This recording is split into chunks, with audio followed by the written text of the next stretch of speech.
In this video, there's a minimum of 75 Bible verses with prophecies and Bible codes that prove a flat geostationary Earth. I've grouped most of these verses into groups of 3, so I'm going to be counting down from 25 to 1. It'll make sense to you in a minute. And I've saved the best 2 for last. So let's start with some easy ones. Number 25, corners. Isaiah 11 verse 12, 4 corners of the earth. Revelation 7 verse 1, 4 corners of the earth. Revelation 20 verse 8, the 4 corners of the earth. You can't have corners on a sphere. That's because the earth is not a sphere. It's flat. Number 24, still earth. 1 Chronicles 16 verse 30, the world also shall be stable, that it be not moved. Psalm 96 verse 10, the world also shall be established, that it shall not be moved. Psalm 93 verse 1, the world also is established, that it cannot be moved. It's all consistent, clear as day. If the world isn't moving, then it's not spinning, and neither is it orbiting around the sun. Number 23, pillars. 1 Samuel 2 verse 8, for the pillars of the earth are the Lord's, and he has set the world upon them. Job 9 verse 6, and the pillars thereof tremble. Psalm 75 verse 3, I bear up the pillars of it. There's nothing about a ball-shaped earth that you can fit pillars into. That's because the earth is not round, the pillars hold up a flat earth, there's a dome on top, the earth is flat. Number 22, the firmament dome. Isaiah 24 verse 18, for the windows of heaven are opened. It's a dome over a flat earth. Isaiah 13 verse 13, therefore I will make the heavens tremble. If the heavens can tremble, then it has to have solidity to it. Genesis 1 verse 6, and God said, let there be a firmament in the midst of the waters, and let it divide the waters from the waters. It's a dome over a flat earth that separates the waters above the dome. I read this so many times and I didn't see what was going on. I read the word firmament, didn't understand it, but it makes so much sense now when you take it literally. Strong's Concordance defines the word firmament as a solid expanse, roughly like the domed roof on this building here. Here's the inside of that dome, and the stars that we see in the sky would be fixed into this solid firmament, and the whole thing rotates around a flat, stationary Earth. That's why all the stars move around the sky together as one set piece, because you can only have a solid dome separating the waters above from the waters and seas below on a flat Earth with the atmosphere in the middle. It doesn't work on a ball-shaped Earth. Number 21, the firmament dome continued. Isaiah 44 verse 24, I am the Lord who made all things, who alone stretched out the heavens, who spread out the earth by myself. Well, you can't spread something out by rolling it into a ball. Psalms 18 verse 9, he bowed the heavens also. 2 Samuel 22 verse 10 repeats Psalms. It says, he bowed the heavens also. Strong's number H5186 describes the word bowed as bend. The heavens bend around us. It's a domed heaven around a flat earth. Number 20, the sun. There are 67 Bible verses that reference the sun moving. You can easily look this up. Here's a title on one website that lists them all. But zero, zilch, nothing, no Bible verses at all that ever make reference to the earth moving. So, at the very least, the Bible supports a geostationary earth. Number 19, Bible codes. If you're familiar with Bible codes, then you'll know there's a matrix of flat earth clusters from Luke 13 verse 28 to Luke 14. Here's the matrix. Here's flat, earth, and at equidistant letter spacing you'll also find dome, canopy, tent, truth, edge, disc even, and a lot more. If you don't have Bible code software, then you can do this for free at biblecodewisdom.com. Number 18, height and depth. Job 11 verse 8, it is as high as heaven, what can you do? Deeper than hell, what can you know? So there's a height to heaven and a depth to hell. You can't have a height to heaven on a heliocentric, ever-expanding universe model. You can only have a height to heaven on a flat earth that has a dome over the top of it. Number 17, length and width. Job 11, verse 9. The measure thereof is longer than the earth and broader than the sea. It doesn't say longer than the sphere and broader than the curved ocean. You can't have a length and breadth on a ball unless you change the wording of the Bible to accommodate it. You can only have a length and breadth on a flat, level plane. Number 16, wisdom. Colossians 2, verse 8 says, Beware lest any man spoil you through philosophy and vain deceit, after the tradition of men, after the rudiments of the world. 1 Timothy 6, verse 20, false science. 1 Corinthians 3, verse 19, For the wisdom of this world is foolishness with God. A ball-shaped world is wisdom to those that live in the world and get their information from TV or the education system. Wisdom of a global earth is literally foolishness with God. True wisdom is not taught in the education system, and neither will you find it on the 6 o'clock news. True wisdom is only found by carefully weighing up the options, and that's what we've been doing on this channel for the last few months, weighing up the evidence. Really try to understand what the Bible is saying here in these 3 verses, because it's telling us that the earth is flat, it's not round. Number 15, day and night. Job 26, verse 10. He has compassed the waters with bounds until the day and night come to an end. Well, that's interesting. Here's a flat earth map. The outer bounds are made of ice. The waters are literally compassed with an ice boundary. The sun goes around the earth like this. Both day and night can only come to an end where day and night meet the dome. Beyond the dome, time ceases to exist. Whoever happens to live in that realm outside the dimension of time, beyond the dome, which is the heaven, is also immortal. He's always been there. He can see the beginning and the end. Prophecies in the Bible, inspired by the Holy Spirit, show us the future is already foretold. And when the Bible talks of the everlasting, that's the place we all go to at some point. Problem is, most of us who reject the truth will face everlasting shame. Like it or not, we're all going to meet our Maker someday. So day and night can't possibly come to an end on a ball earth model. That's because the earth isn't a ball, the earth is flat. Number 14, foundations. Job 38, verse 4. Where were you when I laid the foundations of the earth? Declare if you have understanding. As we've just seen, the foundations of the earth are pillars. Isaiah 48, verse 13. My hand also has laid the foundation of the earth, and my right hand has spanned the heavens. When I call unto them, they stand up together. If the heavens stand up at his command, then it's telling us here that the heavens are a dome, it's a solid dome, the earth is flat. Number 13, footstool. Isaiah 66, verse 1. The heaven is my throne, and the earth is my footstool. Matthew 5, verse 35. He's swearing, nor by earth, for it is his footstool.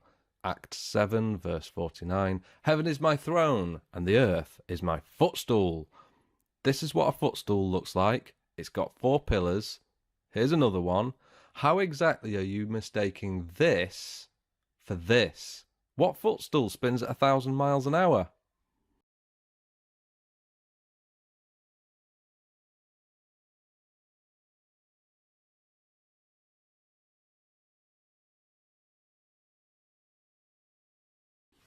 Number 12, desktop globe. Exodus 20, verse 4. Thou shalt not make unto thee any graven image, or any likeness of anything that is in heaven above, or that is in the earth beneath. Isaiah 42, verse 8. Neither my praise to graven images. It's also the second of the 10 commandments, so that rules out having a spinning globe on your desktop, because what's a spinning globe? It's a graven image that depicts the earth. Why was the commandment not to have those things? Because it indoctrinates without even speaking. The earth isn't a globe, it's flat. Number 11, the stars. Matthew 24, verse 29. The stars shall fall from heaven. Mark 13, verse 25. And the stars of heaven shall fall. Revelation 6, verse 13. And the stars of heaven fell unto the earth. We've all been brainwashed into thinking the stars are massive and trillions of miles away. The Bible is telling us the stars are not massive, they're small, close, and they're going to fall to the earth. So the universe that we see up there is dome-shaped and small enough to contain all the stars that circle around the flat stationary earth. Number 10, the universe. This is the ancient Hebrew view of the universe. We've got the earth on pillars, Sheol down there, and a dome over the flat geostationary earth, and all the stars and the sun and the moon inside the dome going around the earth. That's why in Genesis 1 verse 14 it says, "Let there be lights in the firmament of heaven," not orbiting a Milky Way galaxy, no, inside the dome, the firmament. Number 9, sun circuit. Psalm 96 verse 10, "The world also shall be established, that it shall not be moved." King James Version. Equally, that verse could support a ball-shaped earth, but it eliminates the possibility of the earth going around the sun. Bear that in mind for a moment.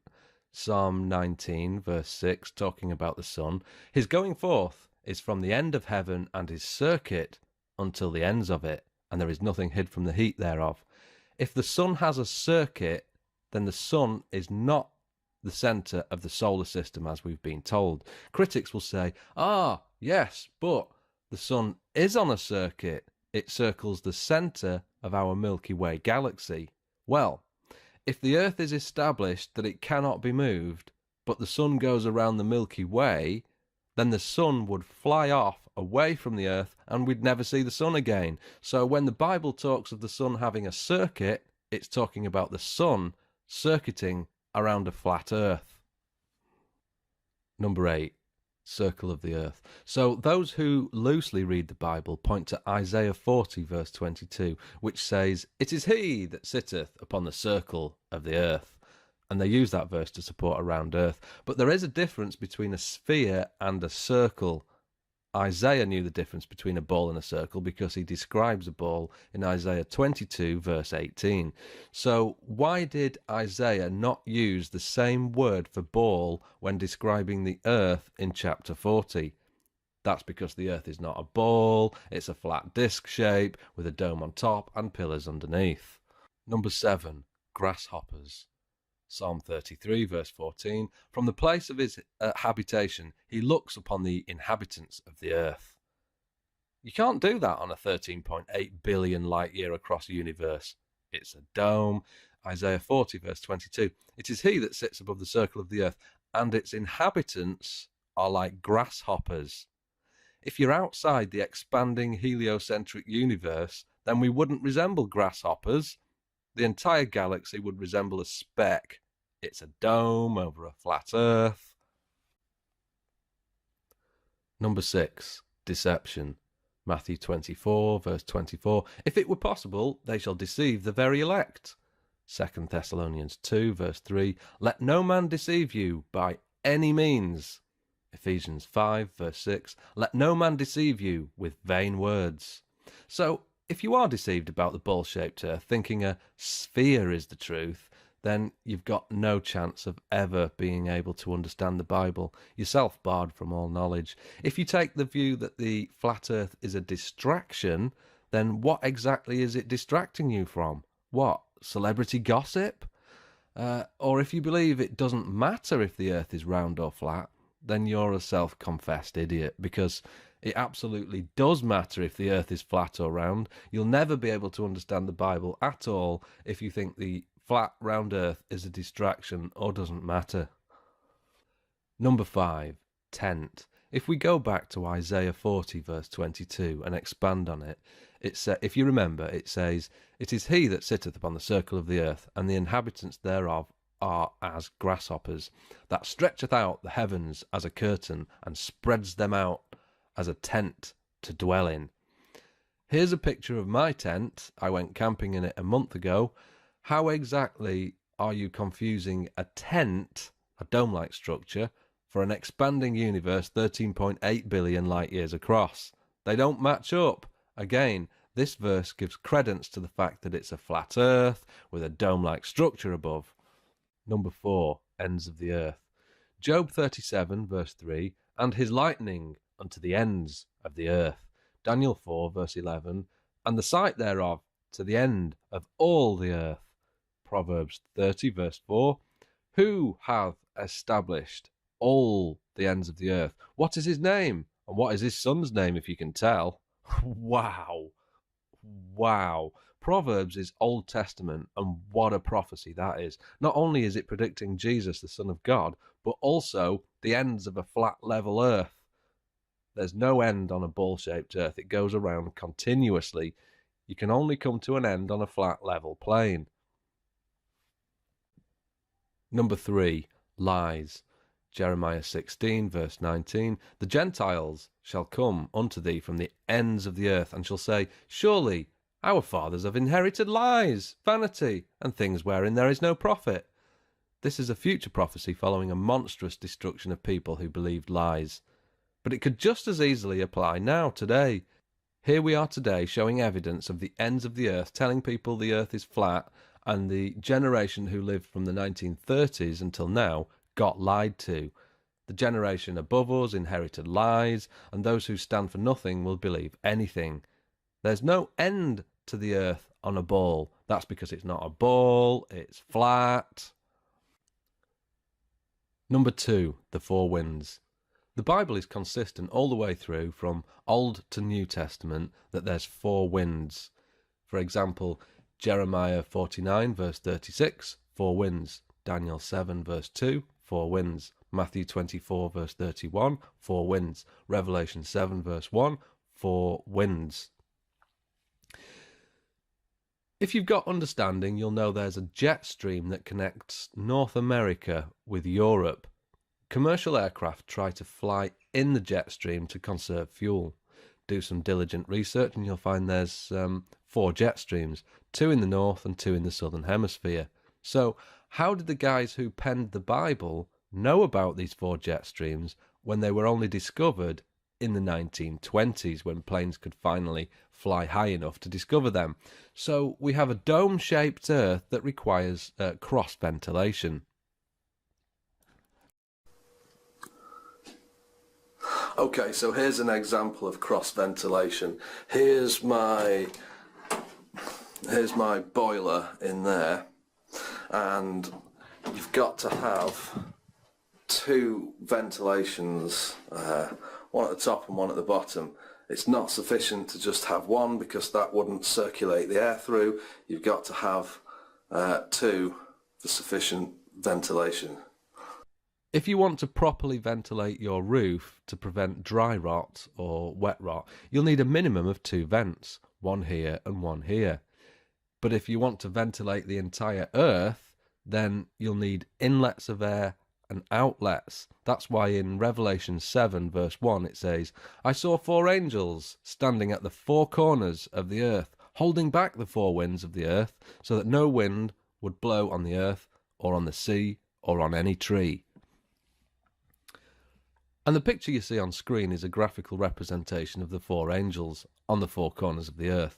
Each of them would feed in a jet stream of air into the dome, a bit like a leaf blower, to cross-ventilate the entire earth. Jet streams wouldn't work on a ball-shaped earth because they'd fizzle out to nothing very quickly.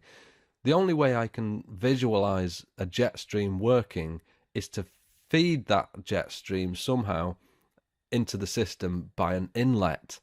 It's impossible to replicate a constant fast-flowing column of air on a ball earth without something feeding that air into the system. Scientists will try and make out the case that hot and cold air colliding will cause a jet stream, but I think that's unlikely. So that brings us to the number 1 reason, and that is mathematics. In Psalm 147 verse 5, it's referring to the Almighty. It says, His understanding is infinite. And if we get to Genesis 1, verse 1, in the beginning God created the heaven, singular, and the earth. What you're about to see is approximately 20 seconds of complicated stuff. Just follow along as best you can here for 20 seconds, because this will knock your socks off. In Hebrew, the first sentence of the Bible looks like this. If you take the number of Hebrew letters and times that by the product of the letters, and then divide that by the number of words times the product of the words, you get 3.1416. That's the value of pi to 4 decimal places. Pi is the relationship of a circle's circumference to its diameter, so you measure the circumference of any circle all the way round and divide that by the diameter straight across, and you get 3.14, the value of pi, an infinite string of numbers. Okay, that's the complicated stuff over. What the Bible is describing here is clearly a circle and not a sphere.